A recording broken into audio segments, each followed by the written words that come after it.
Commander Vex Thorian stared at the dead coffee maker like it had personally insulted his ancestors.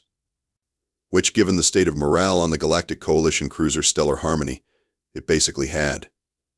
"Sir," Communications Officer Blix reported from across the bridge, "the hyperdrive is still completely fried. We're looking at 3 weeks minimum before the parts arrive from Coalition Command." Vex's 4 eyes blinked in sequence, a sure sign of impending doom in his species. 3 weeks. With no coffee. He'd seen mutinies start over less. "What about that inhabited system we passed 2 days ago?" he asked, grasping at straws. "Earth, wasn't it? They're not Coalition members, but they're supposed to be friendly." "Technically, yes, sir, but they're a pre-contact civilization. We're not supposed to." Blix. Vex's voice carried the weight of a commander who'd just watched his chief engineer cry actual tears over a broken espresso machine. "Send them a standard repair request. Arts, supplies, maybe some of their local stimulants. Keep it simple."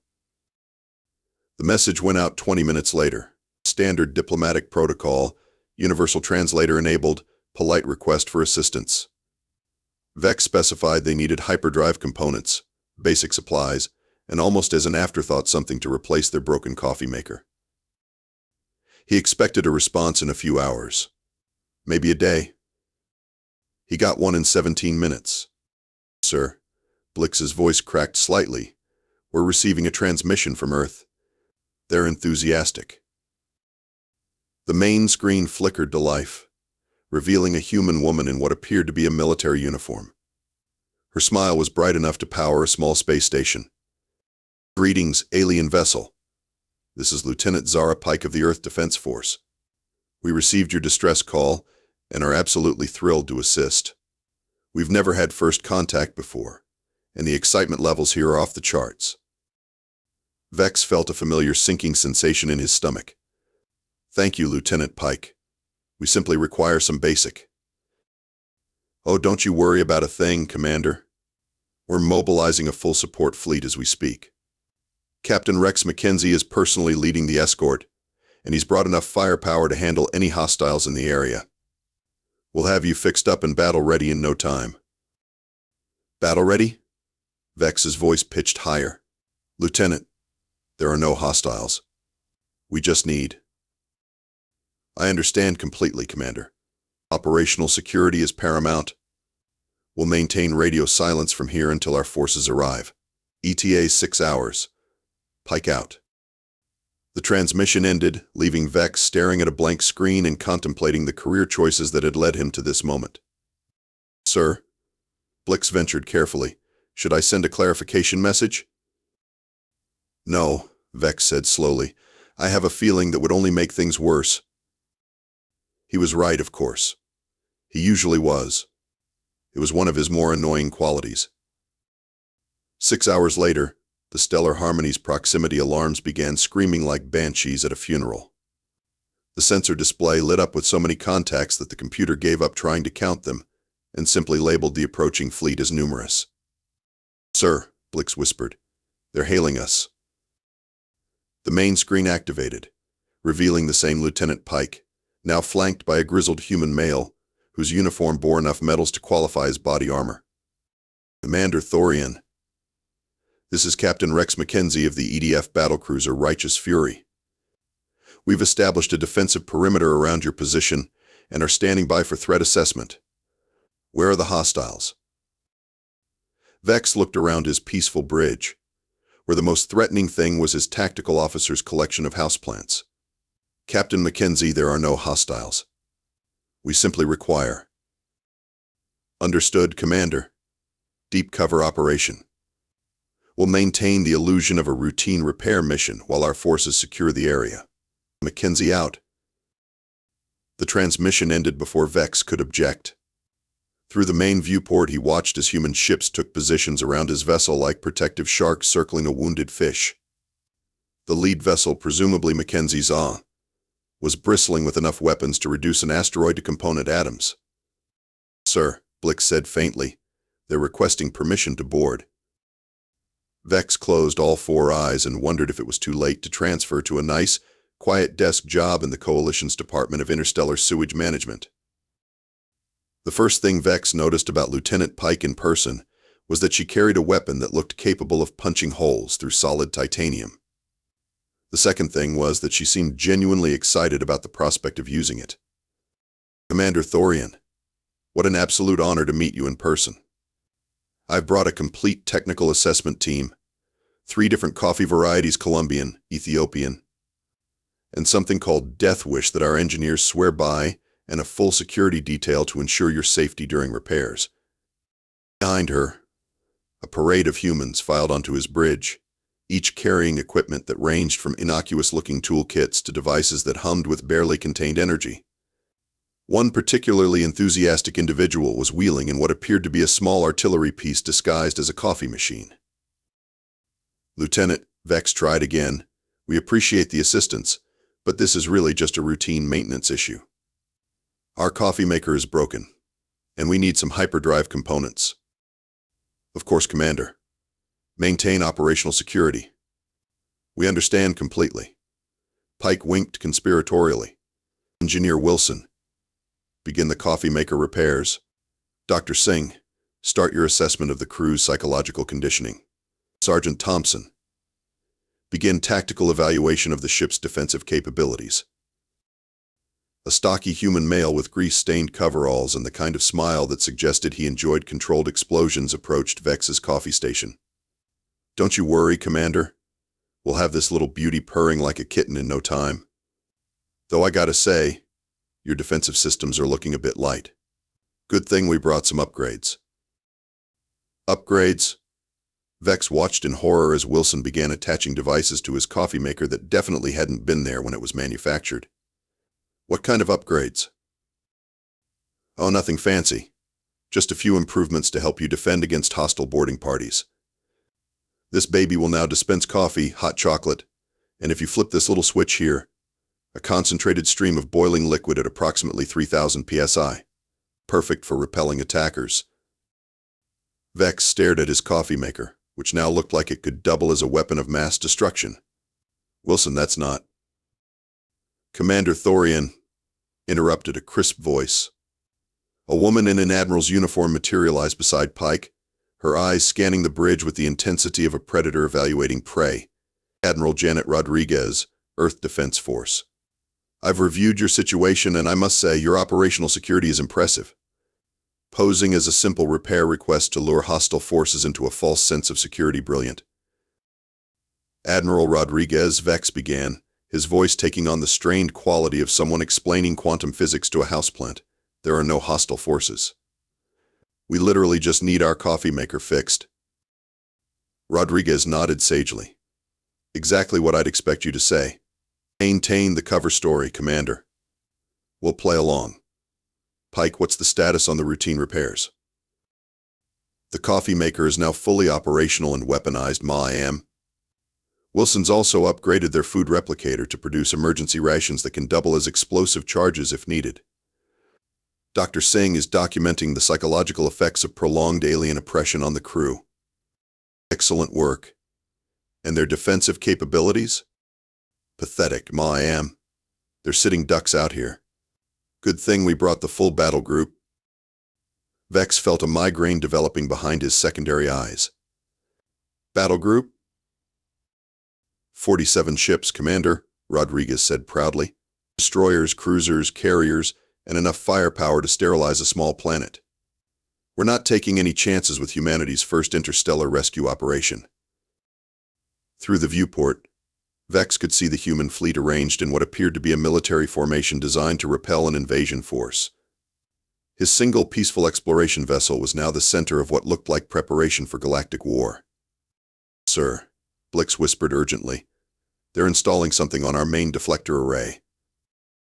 Wilson looked up from where he was somehow turning a sandwich dispenser into what appeared to be a tactical weapon. "Oh, that's just a little upgrade to your shields. Nothing major. Just enough to withstand a direct hit from a photon torpedo or 12. "We don't have photon torpedoes in this sector," Vex said weakly. "You do now." Wilson beamed. "We installed a full complement in your forward launcher. You know, the thing you've been using to launch survey probes? Much better use of space, if you ask me. Vex looked around his bridge, which was rapidly being transformed into what appeared to be a military command center. His peaceful exploration vessel was becoming a warship, his coffee maker was now a weapon, and his sandwich dispenser could apparently level a city block. This is all very helpful, he managed. But we really just needed coffee and supplies. Yes, we know, Pike interrupted with another conspiratorial wink. Don't worry, Commander. We've got you covered. Wilson, how's that hyperdrive coming along? Fixed it 20 minutes ago, Wilson called out cheerfully. Also upgraded it to run about 30% faster and added a cloaking device. You know, for tactical advantage. Vex stared at his engineer, who was now looking at the human modifications with the kind of awe usually reserved for religious experiences. Wilson added a cloaking device to our hyperdrive? Well, that's nothing, Wilson said, wiping his hands on a rag. Wait until you see what we did to your waste management system. Let's just say nobody's going to want to board you through the sewage ports. And that was when Vex realized that his simple repair request had somehow turned into humanity's first interstellar military operation, with his ship as the unwitting flagship. Dr. Maya Singh was taking notes. Lots of notes. Her tablet was practically smoking from the speed of her documentation as she observed Vex's crew going about their daily routines. Fascinating, she muttered, making more notes. The psychological conditioning is even more extensive than we initially theorized. They've been so thoroughly indoctrinated that they genuinely believe they're on a peaceful exploration mission. Dr. Singh, Vex said, appearing beside her with the kind of exasperated patience that comes from repeating the same thing 47 times, we are on a peaceful exploration mission. The Coalition is a democratic organization dedicated to scientific advancement and cultural exchange. Singh nodded knowingly. Exactly what they programmed you to say. The depth of the conditioning is remarkable. You actually believe it. I believe it because it's true. Classic Stockholm Syndrome mixed with deep cover conditioning. I'm documenting everything for the Xenop Psychology Department. This is going to revolutionize our understanding of alien mind control techniques. Vex felt his left eye develop a twitch. Dr. Singh, there is no mind control. There are no oppressive alien overlords. The Coalition is literally just a group of species who decided it was better to work together than fight all the time. Singh made more notes. And how long have you been telling yourself that? Before Vex could answer, Sergeant Tank Thompson appeared around the corner, his massive frame barely fitting through the corridor. He was carrying what appeared to be Vex's potted plant collection, now somehow equipped with sensors and blinking lights. Commander, we've finished upgrading your botanical collection. Each plant now serves as an early warning system for hostile biological agents. The fern in your ready room can detect poison gas, and the orchid in the mess hall will alert you to any shapeshifters trying to infiltrate your crew.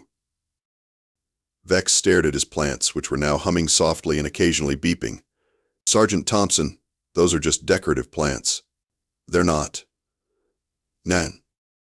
That's exactly what the alien overlords want you to think, Thompson said seriously.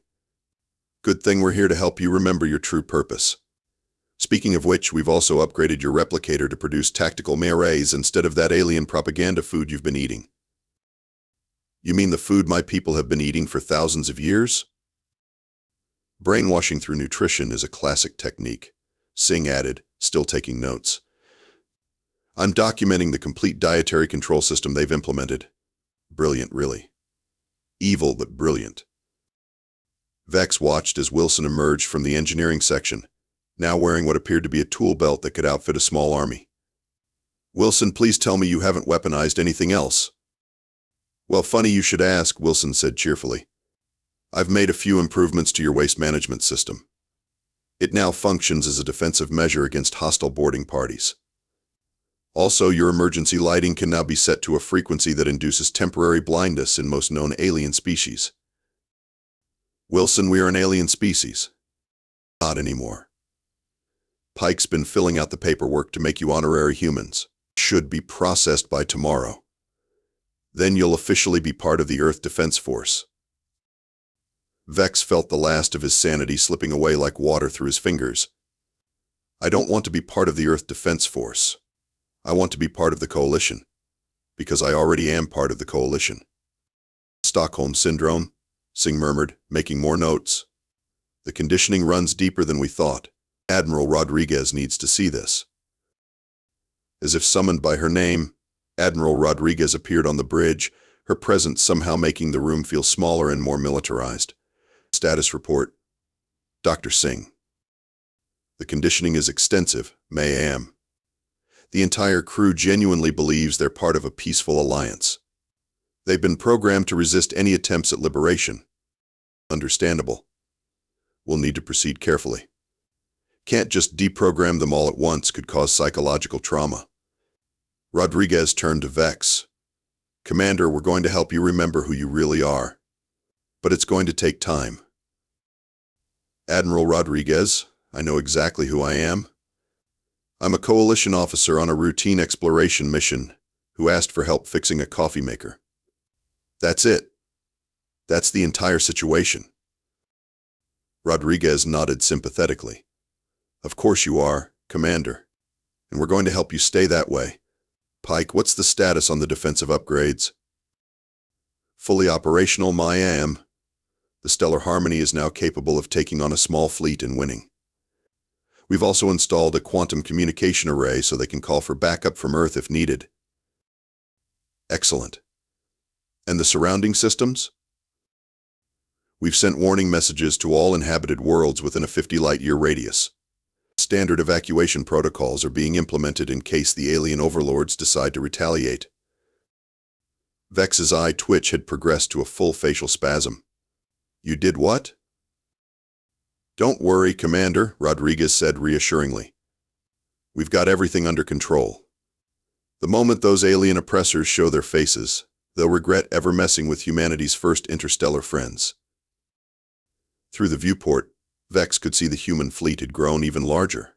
Ships continued to arrive, taking positions around his vessel like a protective shell of weaponized paranoia. Sir, Blix approached cautiously. I'm getting reports from nearby systems.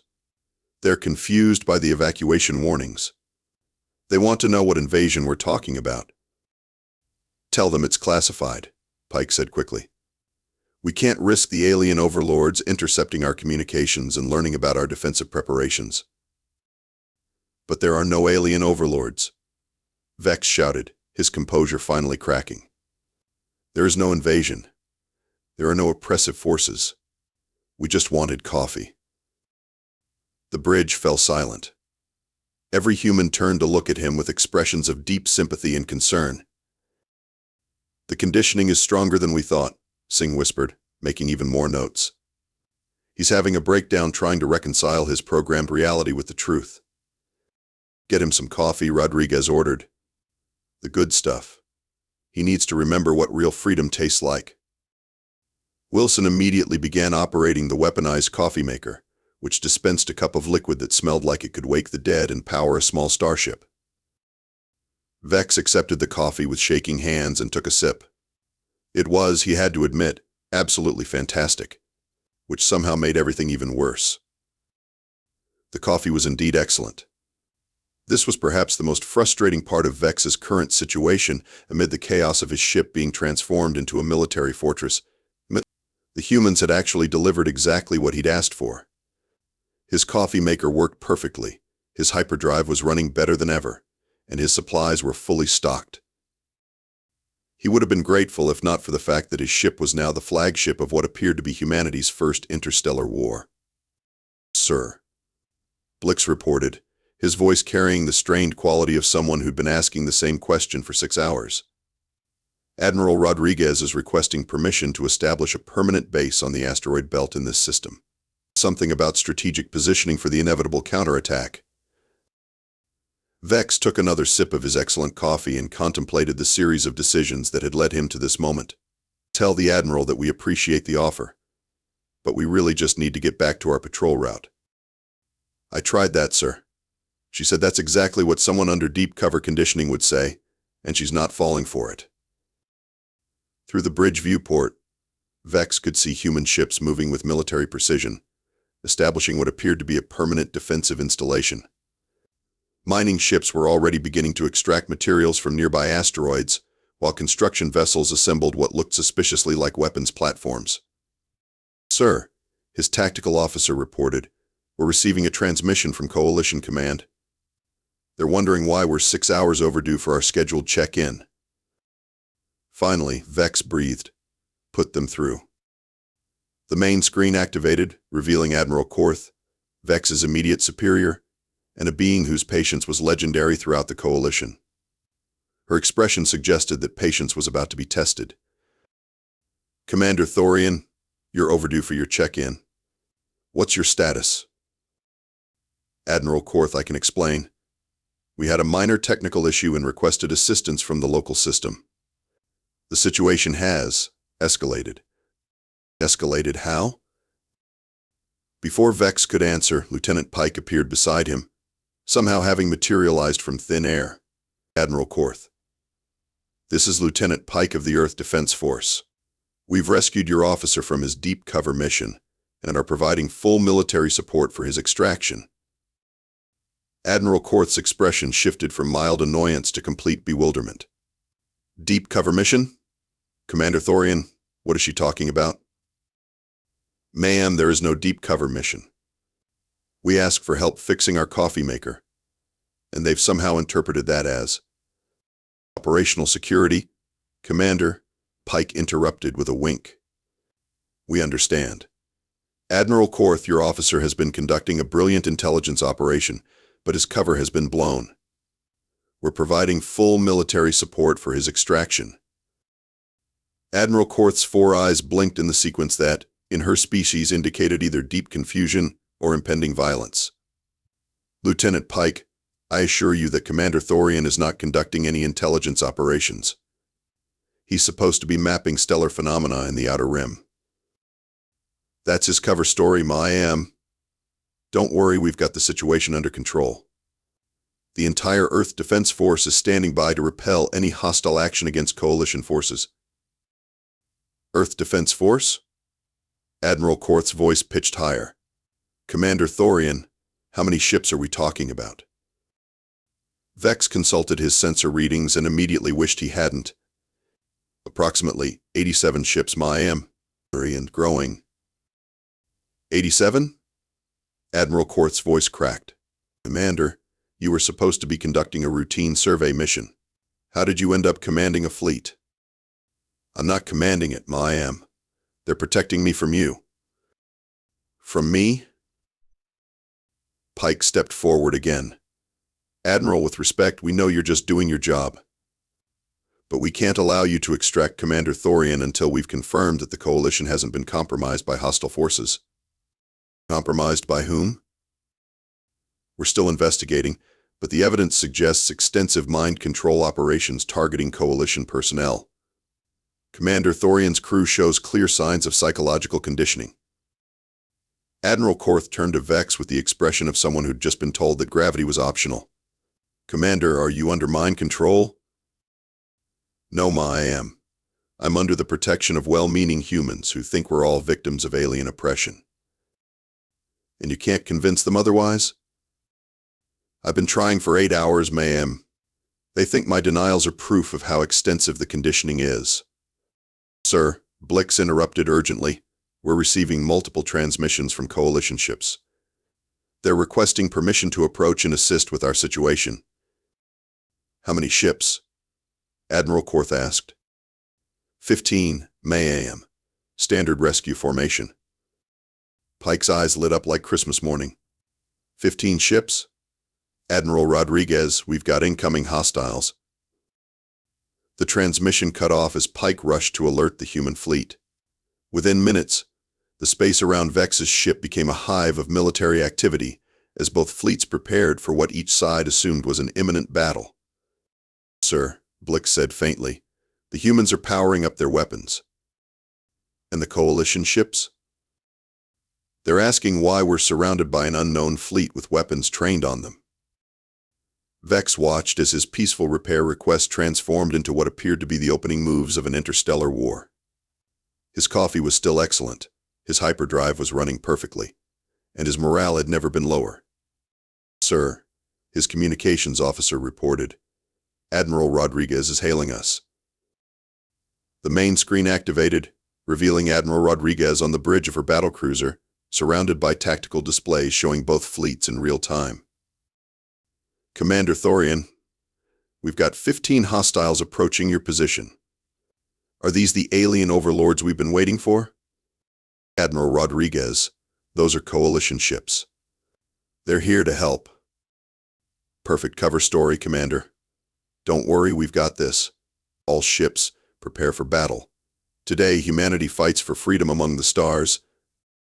Through the viewport, Vex watched as nearly 100 human ships began maneuvering into attack formation while 15 confused Coalition vessels tried to figure out why they were suddenly being treated as hostile forces. "Sir," Blix whispered, "what do we do?" Vex took a long sip of his excellent coffee and wondered if there was a regulation somewhere that covered situations like this. "I think," he said slowly, "we're about to witness humanity's first interstellar diplomatic incident." The situation was rapidly approaching what military strategists like to call completely screwed.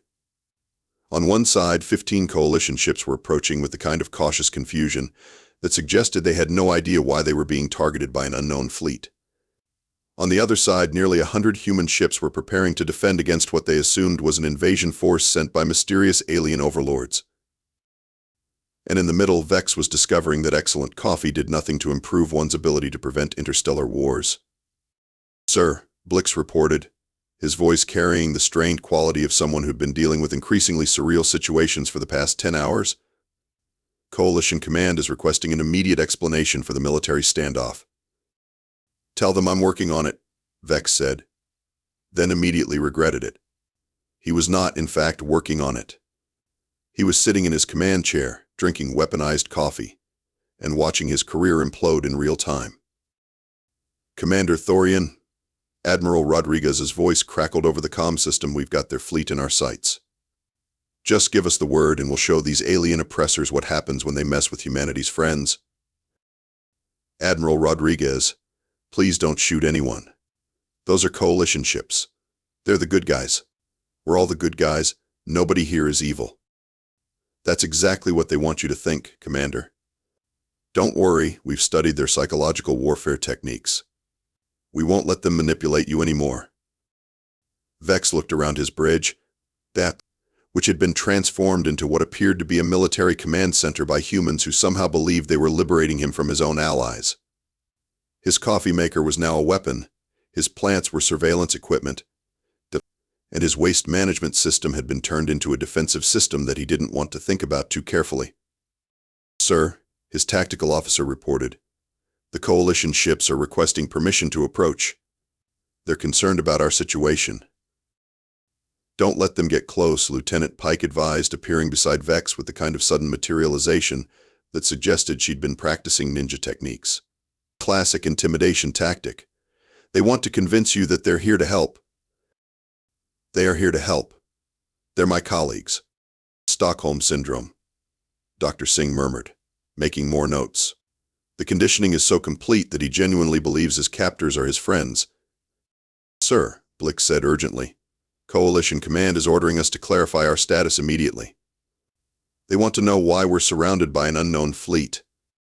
"Tell them," Vex began, then stopped. How exactly did one explain that a simple repair request had somehow escalated into humanity's first interstellar military operation? "Tell them we're fine," Pike suggested. "Everything's under control. No need for them to get involved." "But we're not fine," Vex protested. "We're in the middle of a massive misunderstanding that's about to start a war." "Exactly what the alien overlords want you to think," Pike said with a knowing nod. "Don't worry, Commander. We've got your back." The main screen activated, revealing Admiral Korth on the bridge of her flagship, surrounded by tactical displays showing the two fleets facing each other across several thousand kilometers of space. "Commander Thorian, I'm giving you 30 seconds to explain why you're surrounded by an unknown fleet that's pointing weapons at Coalition ships." "Admiral Korth, I can explain. We requested assistance from the local system. and they've somehow interpreted that as a request for military protection from the Coalition.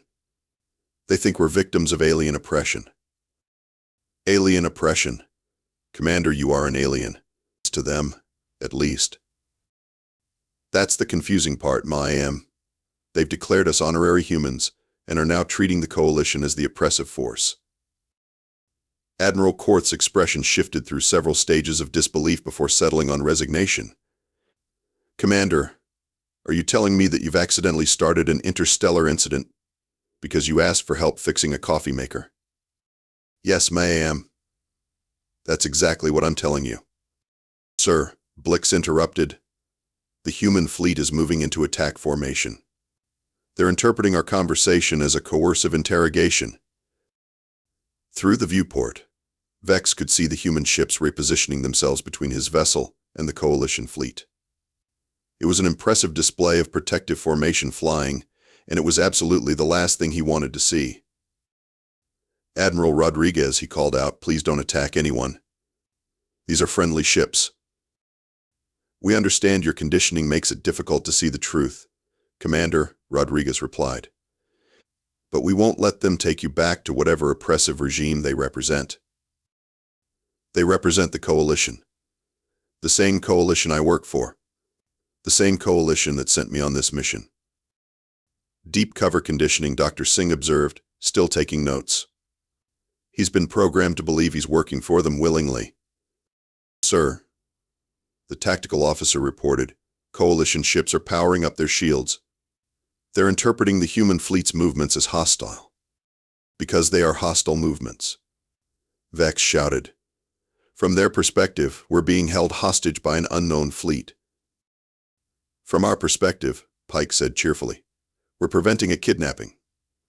It's all about point of view, really. The main screen split, showing both Admiral Korth and Admiral Rodriguez simultaneously. The two commanders regarded each other with the kind of professional wariness that suggested they were both trying to figure out who was going to fire the first shot. Admiral Rodriguez, Admiral Korth said carefully. I'm Admiral Korth of the Coalition Defense Force. Commander Thorian is one of our officers. We're here to provide assistance, not to threaten anyone. Admiral Korth, Rodriguez replied with equal care. I'm Admiral Rodriguez of the Earth Defense Force. Commander Thorian is under our protection. We're here to prevent his extraction by hostile forces. We're not hostile forces. We're his commanding officers. That's exactly what hostile forces would say. But it's also what non-hostile forces would say. A clever disguise, but we're not falling for it. Vex watched the two admirals engage in what appeared to be the most polite pre-war conversation in galactic history. Both sides were absolutely convinced they were the good guys. Both sides were absolutely convinced the other side was evil. And both sides were absolutely convinced they were protecting innocent people from oppression. Sir, Blix said quietly, what do we do? Vex took a long sip of his excellent coffee and realized that he was about to become the most famous military officer in Coalition history. Unfortunately, he was going to be famous for accidentally starting humanity's first interstellar war.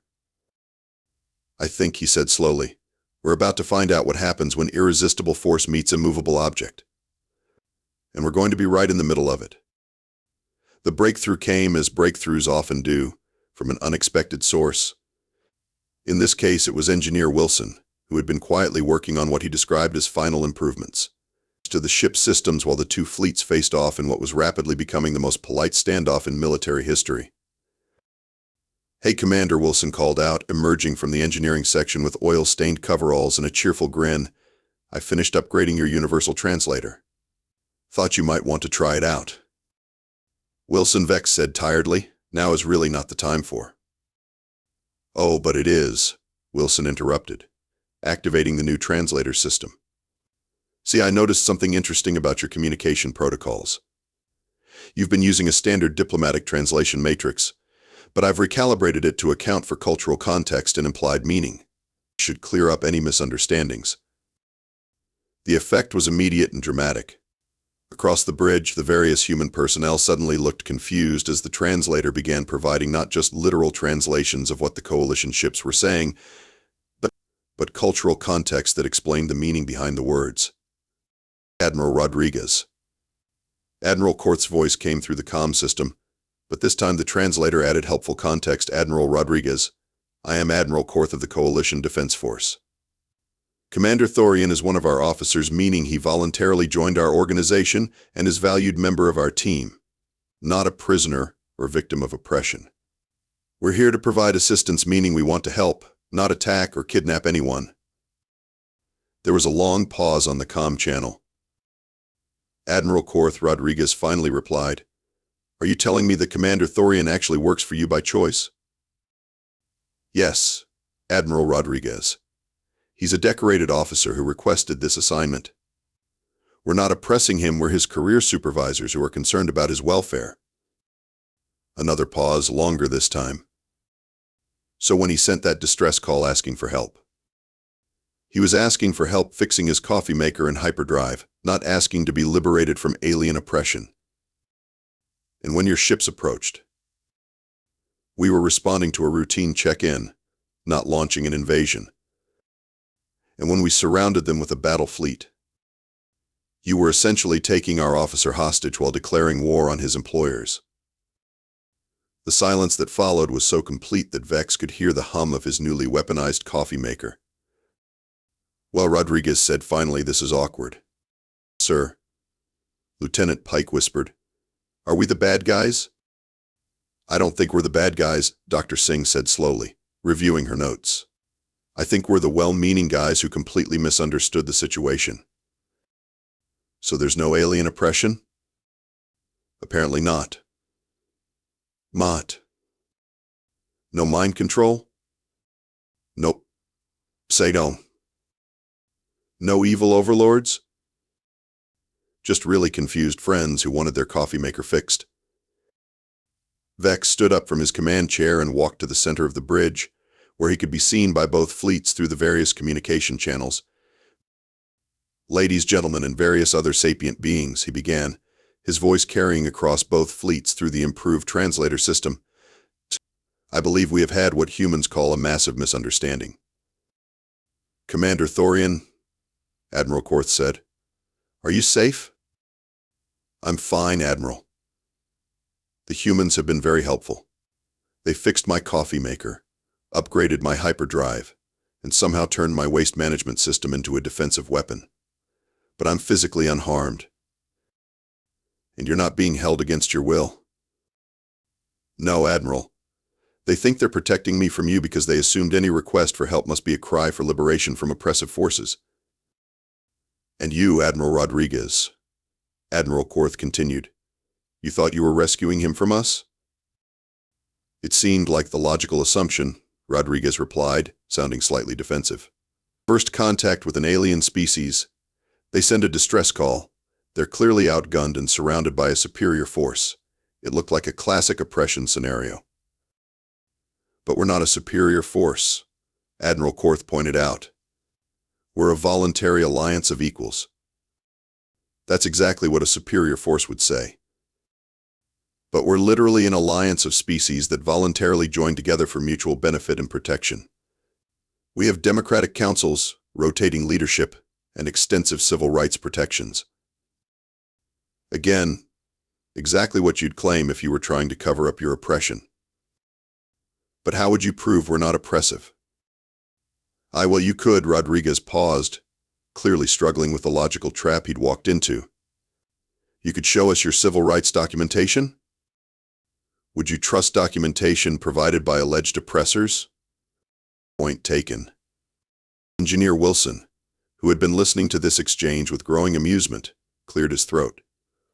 If I may suggest something, Admiral Rodriguez, maybe we could just ask Commander Thorian to show us around his ship. If he's been oppressed or brainwashed, we'd probably be able to tell from how he interacts with his environment and his, what would you call them, Commander? Colleagues, Vex said, though I suppose friends would be more accurate at this point. Right, friends. If he's been oppressed, he'd probably act differently around them than he does around us. It was a reasonable suggestion, and after some discussion between the two admirals, It was agreed that small diplomatic parties from both fleets would board Vex's ship for what Dr. Singh officially termed cultural exchange and verification of voluntary service status. The boarding went smoothly, though Vex did have to warn the human delegation about the waste management system's new defensive capabilities. "Just don't make any sudden movements near the bathroom doors," he explained. Wilson got a bit creative with the modifications. The tour that followed was perhaps the most surreal diplomatic mission in recorded history. Admiral Rodriguez and her team walked through the ship alongside Admiral Korth and his staff, while Vex pointed out various features and explained how human modifications had improved, or in some cases weaponized, his daily life. "This is the galley," Vex explained, gesturing to a small kitchen area. "As you can see, Engineer Wilson has managed to integrate a molecular gastronomy system into my food processor, so I can now create phones and spherifications with my breakfast. I have no idea why I need my porridge to be spherical, but it's quite impressive." "The humans did this?" Admiral Korth asked, examining the complex-looking device. "Wilson insisted that life's too short for boring food," Vex replied. "He's very enthusiastic about improvements." They moved on to the engineering section, where Wilson himself was tinkering with what appeared to be a small fusion reactor connected to a coffee grinder. "Oh hey," Wilson called out cheerfully. "Perfect timing. I just finished installing a backup power system for the coffee maker. Now if the main power goes out, you can still have coffee." "Wilson," Vex said patiently, "the backup power system is more powerful than my main engines." "Yeah, but think about it, what's more important, getting somewhere fast or getting there caffeinated?" Dr. Singh made a note on her tablet. "I'm beginning to understand the cultural dynamics here." The tour continued through Vex's quarters, where Wilson had apparently installed a hydroponic garden. Everyone needs fresh herbs. A workshop area where various human crew members had been teaching Vex to play poker. He's terrible at bluffing, but he's learning. And the bridge, where the weaponized coffee maker sat proudly next to the helm controls. "So let me get this straight," Admiral Korth said, looking around the bridge. "You humans responded to what you thought was a distress call, found Commander Thorian, and decided to befriend him?" "Well," Admiral Rodriguez said, "when you put it like that, it sounds kind of silly." "Not silly," Admiral Korth replied. "Refreshingly optimistic, actually. Most species we encounter are either hostile or indifferent. You assumed the best intentions and tried to help, even though we completely misunderstood the situation." "Even though you completely misunderstood the situation," Admiral Korth agreed. "Which, frankly, is exactly the kind of species we'd like to have as allies." Lieutenant Pike looked up from where she'd been examining the coffee maker. "Sir, are they offering us an alliance?" "I believe I am," Admiral Korth said. "The Coalition is always interested in welcoming species that demonstrate both technological capability and a commitment to helping others, even if their help is sometimes creatively interpreted. And we're interested in peaceful relations with any species that values individual freedom and democratic cooperation," Admiral Rodriguez replied, "even if their first contact protocols involve more coffee makers than we expected." Vex looked around at the assembled diplomats, engineers, and military personnel from both fleets, all of whom seemed to be getting along remarkably well despite the initial misunderstanding. "So," he said finally, "does this mean I can keep the molecular gastronomy system?" "Commander," Admiral Korth said with what might have been a smile, "you can keep whatever modifications you want. But next time you need help with your coffee maker, maybe send a more specific message? I'll make sure to include detailed technical specifications and cultural context in all future communications," Vex promised.